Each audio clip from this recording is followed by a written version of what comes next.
ಪ್ರಪಂಚದ ಅತಿ ಪುರಾತನ ಮತ್ತು ಅತ್ಯಂತ ಭಾವನಾತ್ಮಕ ಪ್ರೇಮ ಕಥೆ ಒಂದಿದೆ. ಮಹಾದೇವ ಮತ್ತು ಸತೀದೇವಿಯ ಕಥೆ.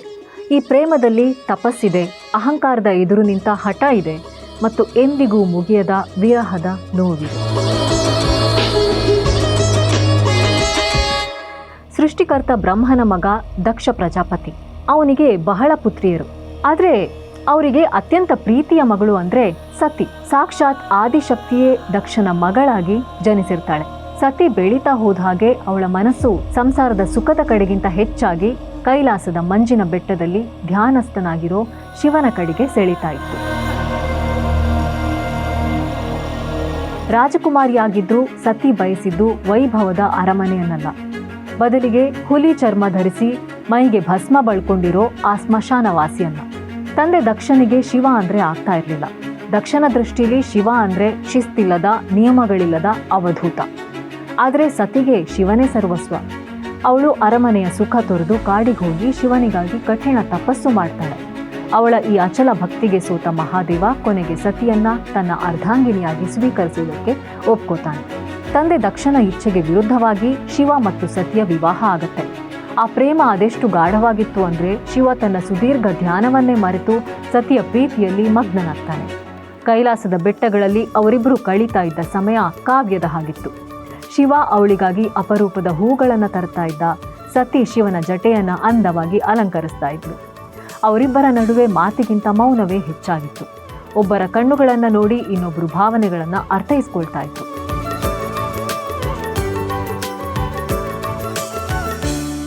ಅತ್ತ ದಕ್ಷನಿಗೆ ತನ್ನ ಮಗಳು ಒಬ್ಬ ವಿರಾಗಿಯನ್ನ ಮದುವೆ ಆದ್ಲು ಅನ್ನೋ ಸಿಟ್ಟು ಸದಾ ಸುಡ್ತಾ ಇತ್ತು.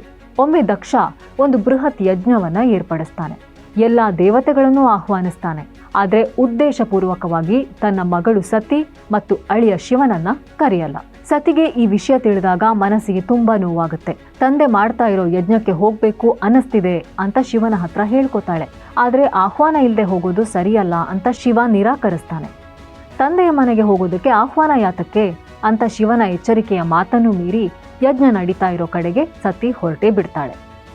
ಅಲ್ಲಿ ಹೋದ ಸತಿಗೆ ಬಹಳ ಅವಮಾನ ಆಗತ್ತೆ. ದಕ್ಷ ಎಲ್ಲರ ಎದುರೇ ಶಿವನ ಬಗ್ಗೆ ಅತ್ಯಂತ ಹೀನವಾಗಿ ಮಾತಾಡ್ತಾನೆ. ತನ್ನ ಪ್ರಾಣಕ್ಕಿಂತ ಹೆಚ್ಚಾಗಿ ಪ್ರೀತಿಸೋ ಪತಿಗೆ ಆದ ಅವಮಾನವನ್ನ ಸತಿಗೆ ಸಹಿಸೋದು ಸಾಧ್ಯ ಆಗಲ್ಲ.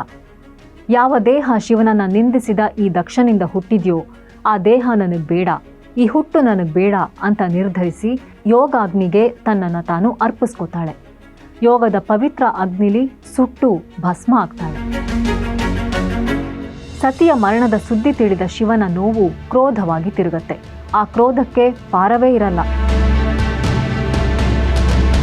ಆತ ವೀರಭದ್ರನನ್ನ ಸೃಷ್ಟಿಸಿ ದಕ್ಷನ ಯಜ್ಞವನ್ನ ಧ್ವಂಸ ಮಾಡ್ತಾನೆ.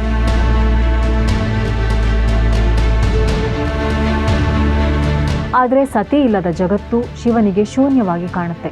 ಸತಿಯ ಅಗಲುವಿಕೆಯ ನೋವಿನ ಬೆಂಕಿಯಲ್ಲಿ ಬೇಯ್ತಾನೆ.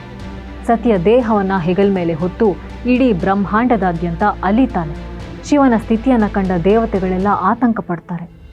ಮಹಾದೇವ ಇದೇ ರೀತಿ ವಿರಾಗಿಯಾಗಿ ಮುಂದುವರಿತಾ ಹೋದ್ರೆ ಸೃಷ್ಟಿಯ ಅಂತ್ಯವೇ ಆಗುತ್ತೆ ಅಂತ ಹೆದರಿ ವಿಷ್ಣು ಸತಿಯ ದೇಹವನ್ನ ಛಿದ್ರ ಮಾಡ್ತಾನೆ.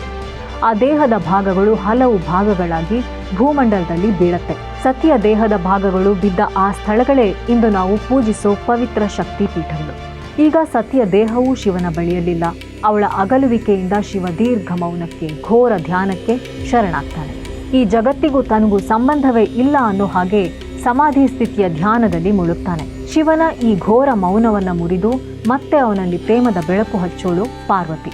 ಸತಿಯೇ ಪಾರ್ವತಿಯಾಗಿ ಹುಟ್ಟಿ ಬರ್ತಾಳೆ. ಸತೀದೇವಿ ಪಾರ್ವತಿಯಾಗಿ ಹೇಗೆ ಹುಟ್ಟಿ ಬಂದ್ಲು, ಮತ್ತೆ ಶಿವನನ್ನ ಹೇಗೆ ಭೇಟಿಯಾದ್ಲು, ಶಿವ ಪಾರ್ವತಿಯರು ಹೇಗೆ ಒಂದಾದ್ರು ಅನ್ನೋದು ಇದೇ ಚಾನಲ್ನಲ್ಲಿ ಶಿವ ಪಾರ್ವತಿಯರ ಎಪಿಸೋಡ್ನಲ್ಲಿ ಸಿಗುತ್ತೆ. ಅದನ್ನ ನೋಡಿಲ್ಲ ಅಂದ್ರೆ ಖಂಡಿತ ನೋಡಿ. Tales with Rashmi channel follow ಮಾಡ್ತಾ ಇರಿ. ಇನ್ನಷ್ಟು ಕಥೆಗಳ ಬಗ್ಗೆ ಇಲ್ಲಿ ಮಾತಾಡ್ತಾ ಇರೋಣ.